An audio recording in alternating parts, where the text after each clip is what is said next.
Friends, నేను సౌహార్దత చెప్పడానికి రాలేదు, సహబాధితుడిగా వచ్చాను ఇక్కడికి. ఈ మధ్య నన్ను తిరిగితే 10,000 వ్యూస్ కు గ్యారంటీ వస్తుంది. అది ఉపాధి హామీ పథకం అయిపోయింది. ఏం చేయాలి మీరు గమనించాలి. నేను మాట్లాడిన వెంటనే నన్ను మెచ్చుకుంటూ పెట్టినా, నన్ను తిట్టుకుంటూ పెట్టినా 10,000 వ్యూస్ కంపల్సరీ, 110%. అది అలా అష్యూర్డ్ స్కీమ్ అయ్యాను. కానీ ఇక్కడ మహిళా జర్నలిస్ట్ లో నేను నిజంగా మిమ్మల్ని మహిళా జర్నలిస్ట్ అనం, మీరు జర్నలిస్టులు అంతే.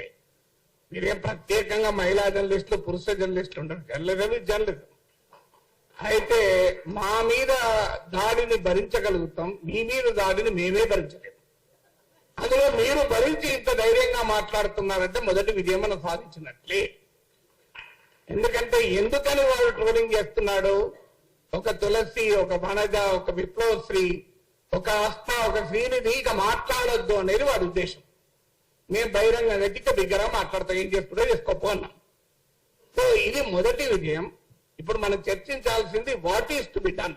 ఏం చేయాలంటే ఇంకా బిగ్గరగా మాట్లాడాలి. ఇది మొదటిది.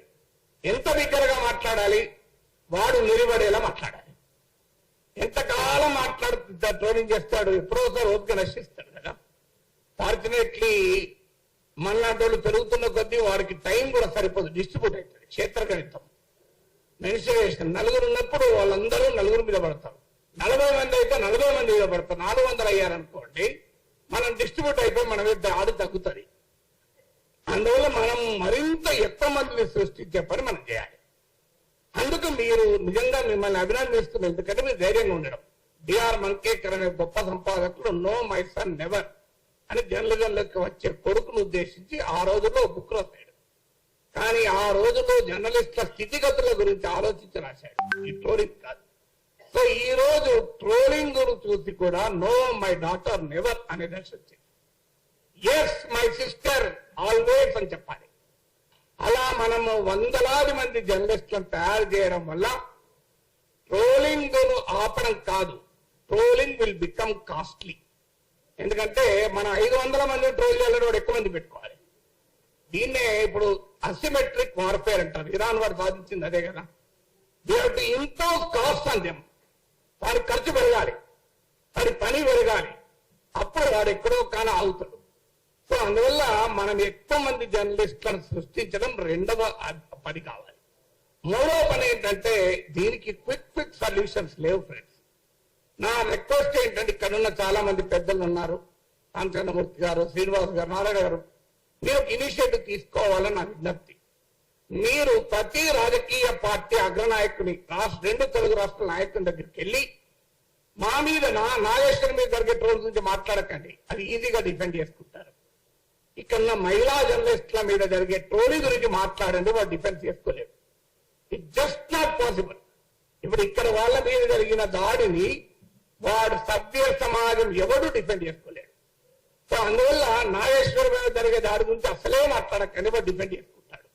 సో అందువల్ల మహిళా జర్నలిస్టుల పైన దాడిని ఇలాంటి పోస్టర్లు తీసుకెళ్లి చూపెట్టి ఇది మీ వాళ్ళు చేస్తున్నారు, ఇలా నేను కొన్ని తీసుకెళ్లి పంపించాను. అప్పుడు వాళ్ళు ఏమన్నారంటే సార్ మా పార్టీ వాళ్ళు కాదు, మా పార్టీ మీద వ్యతిరేకత రావడానికి మా ప్రత్యర్థులే మీ పని ఇలా ఎలా చేస్తున్నారని చెప్పారు. అది కూడా జరుగుతుంది వాస్తవం, కొంత లేదని కాదు, అదో 10% ఉంటుంది.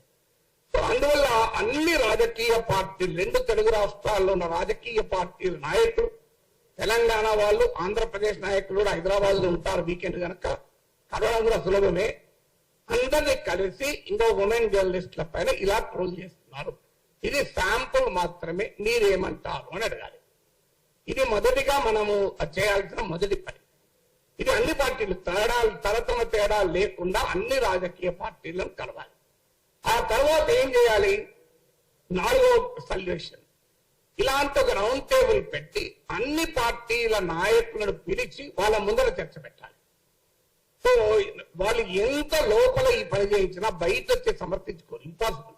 ఇంకా మన సమాజం అంతా అనాగరికంగా కాలే, ఇంకో 10 ఏళ్ళు పడుతుంది. ఇలాంటి వ్యవస్థ ఇట్లే కొనసాగుతూ 10 ఏళ్ల తర్వాత బహిరంగ కూడా సమర్థించుకుంటారు. మీరు కనుక రాజకీయ పార్టీల ప్రతినిధులను పిలిచి కూర్చుండబెట్టి ఇందులో ఇప్పుడు కొంతమంది కేస్ స్టడీ చెప్పారు, అస్మా, విప్లవశ్రీ, వీళ్ళ కేస్ స్టడీస్ ముందు పెట్టాలి. మీరు ఏమంటారు చెప్పండి. Will you do? మీరు ఆన్సర్ చెప్పండి అని చెప్పి ఆ రాజకీయ పార్టీలను పబ్లిక్ గా నిలదీయాలి. ఎందుకంటే ఇది ట్రోలింగ్ అనేది అనేక లేయర్స్ లో జరుగుతుంది. ఒక అతిపెద్ద లేయర్ పొలిటికల్ పార్టీల ట్రోల్ ఫ్యాక్టరీనే. దాన్ని మనం ఈజీగా ఎదుర్కోవచ్చు. వాళ్ళకి పోయే కాలం దాపురించింది కనుకనే మహిళలతో పెట్టుకున్నారు. పురుషులతో పెట్టుకుంటే వాడు ఎక్కువ విజయం సస్టైన్ చేయగలడు. మహిళలతో పెట్టుకుంటే సస్టైన్ చేయలేరు. ఎందుకంటే ఇప్పటికీ మన సమాజంలో ఎక్కడో ఒక చోట మహిళను అనాలి అంటే, ఉమెన్ అనాలంటే మొహమాట ఒకటి వస్తుంది. బహిరంగంగా అనాలి. అనానిమస్గా ఉన్నప్పుడు ఏమన్నా మాట్లాడతాడు, వాడు ప్యాట్రియార్కీ అంటే అప్పుడే బయటపడుతుంది. కానీ పబ్లిక్ గా ఉన్నప్పుడు బయటపడాలంటే కష్టపడతాయి. ప్రైవేట్ గా ఉన్నప్పుడు వాడి ప్యాట్రియార్కీ బయటపడుతుంది, వాడి కులపిచ్చి బయటపడుతుంది, అన్ని బయటపడుతుంది. కానీ పబ్లిక్ గా ఉన్నప్పుడు అవన్నీ దాచుకొని నటిస్తాడు కనుక ఆ నటసారభౌములుగా అవతారం ఎత్తిన సమయంలో వాళ్ళని నిలదీయాలి. మీరు ఏం చెప్తారు చెప్పండి, ఇంకో ఇలా ట్రోల్ చేస్తున్నారు. అది నెక్స్ట్. తర్వాత లీగల్ బ్యాటిల్ నాకు పెద్దగా నమ్మకం లేదు. ఎందుకంటే నేను 2023లో కేసు పెట్టాను. ఇప్పటికీ కేసు ఏమీ కాలే. నా సమయం వృధా అవుతాను. అందువల్ల ఆ కేసుల వల్ల ఏమీ ప్రయోజనం లేదు. నేను పోతే ఏమన్నారు కదా, ముఖ్యమంత్రి పైన ట్రోలింగ్ ఉన్నది సార్, మిమ్మల్ని ఏం చెప్తాను. సో అందువల్ల ఐ హావ్ నో బిలీఫ్. చెయ్యొద్దని అంటలేను, కానీ ఐ హావ్ నో బిలీఫ్. ఇంకోటి చెప్తాను. ఈ మధ్య నా గురించి 2 టీవీ ఛానల్ పెద్ద డిబేట్లు పెట్టి, సో ఆన్లైన్ లో సోషల్ మీడియాలో ఎంత బూతులు తిరుగుతారో టీవీలో కూడా బూతులు తిట్టారు. ఇంకా దారుణం. 2 టీవీ ఛానళ్లు. ఒక టీవీ ఛానల్లో యాంకర్ ఆపాడు, ఇంకో టీవీ ఛానల్ యాంకర్ ప్రోత్సహించాడు. ఆ టీవీ ఛానల్ యజమానికి నేను ఫోన్ చేసింది. ఎందుకంటే ఈ మధ్య నా మీద 20 నిమిషాలు మాట్లాడాడు. 20 నిమిషాలు ఆయన పాపులర్ కామెంటరీలో నా గురించే మాట్లాడాడు, దేశంలో ఏ సమస్య లేనట్టు. నేను ఫోన్ చేసి అడిగాను, నువ్వు అద్భుతంగా విశ్లేషణ చేశావు, కానీ ఒక్క మాట అయినా ఇంత నీచంగా నాగేశ్వరరావు తప్పని అనే ధైర్యం ఎందుకు చేయలేకపోయావు అన్నా. పోనీ నీవు కేసులు పెట్టినందుకు రైట్ అని చెప్పుకునే ధైర్యం ఎందుకు చేయలేకపోయావు చెప్పండి అన్నా. తప్ప నువ్వు అనాలన్న ధైర్యం చేయాలి, పోనీ రైట్ అన్న ధైర్యం చేయాలి, నాకు అభ్యంతరం లేదు. అంటే ఆ కేసులతో ఏమవుతుంది, నా మీద కూడా ట్రోలింగ్ జరుగుతుంది అంటాడు. సో అందువల్ల దయచేసి ఇక్కడున్న జర్నలిజం పెద్దలకు నా విజ్ఞప్తి ఏంటంటే, ఇది ఆన్లైన్ మీడియా కాదు, మెయిన్ స్ట్రీమ్ మీడియాలో కూడా అతి నీచంగా నా పైన 1 hour డిబేట్ పెట్టి చర్చించారు. So can you imagine, main stream debate లో నీచంగా వ్యక్తిగతంగా మాట్లాడారు. కానీ దాన్ని ప్రోత్సహించినారు ఆ టీవీ ఛానల్స్.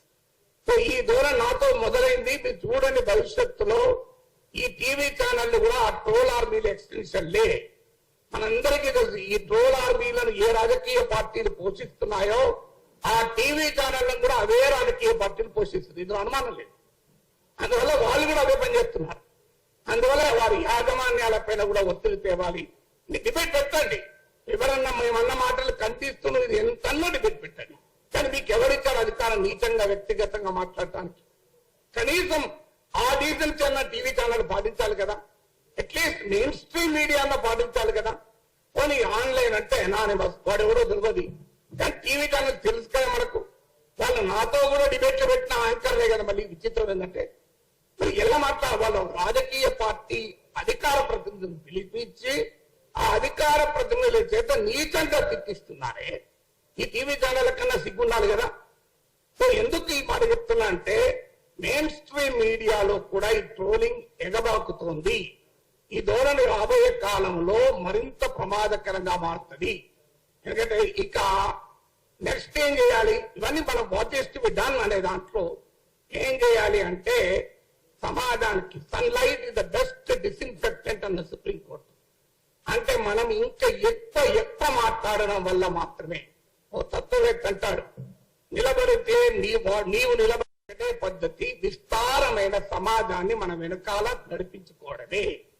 దానికి పరిష్కారం ఏంటంటే, శత్రువు మనని కొడితే ప్రజలకు తాకాలి, మనము శత్రువును కొట్టితే కూడా వారి వెనకాలన్న ప్రజలను స్పందించేలా చేయాలి.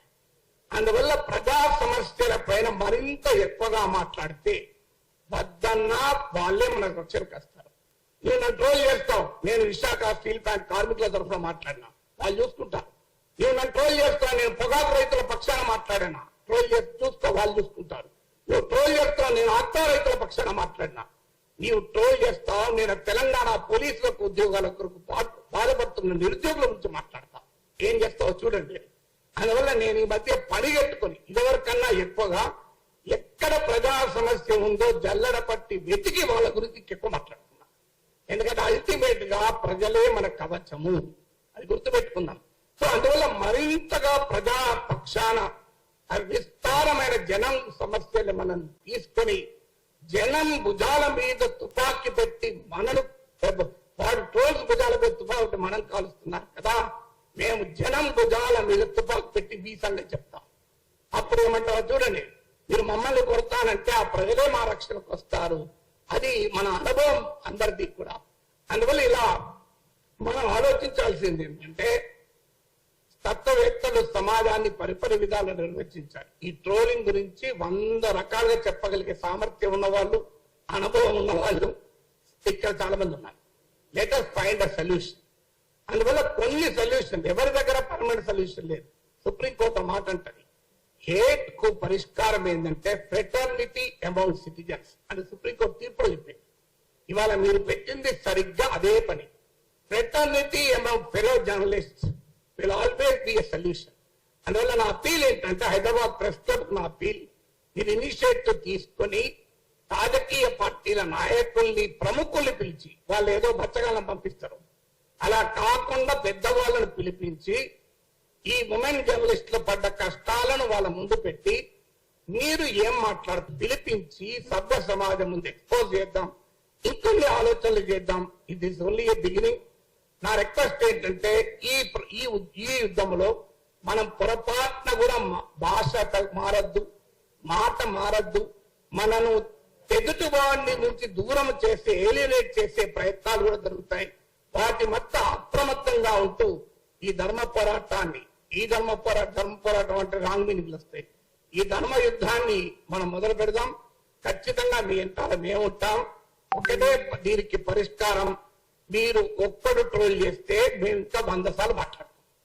నీవు నెరిపడతావా నేను నెరిపడతావా చూద్దాం. భగత్ సింగ్ అన్న 10 మాటలు ఉన్నాయి సార్. పడోసీకి తమన్నా హై, ఆశా హై దిల్ మే, దేఖ్నా హై జోర్ కిత్నా బాజు ఏ కాతిల్ మే అన్నాడు. నువ్వు ఎంత తాడి చేస్తావో, నీ దగ్గర ఎంత శక్తి ఉందో చూద్దాం, నా దగ్గర ఎంత శక్తి ఉందో చూద్దాం. అందువల్ల ఈ పోరాటాన్ని, ఈ జర్నలిజాన్ని మరింత ఉధృతంగా తీసుకెళ్లడమే సమస్యకు ఒక పరిష్కారం. ఇదొక వార్. ఈ వార్లో పోరాడిన వాడిదే గెలుపు. అందువల్ల మనం పోరాడుదాం, ఐక్యంగా పోరాడదాం, విజయం సాధించుదాం. Thank you very much.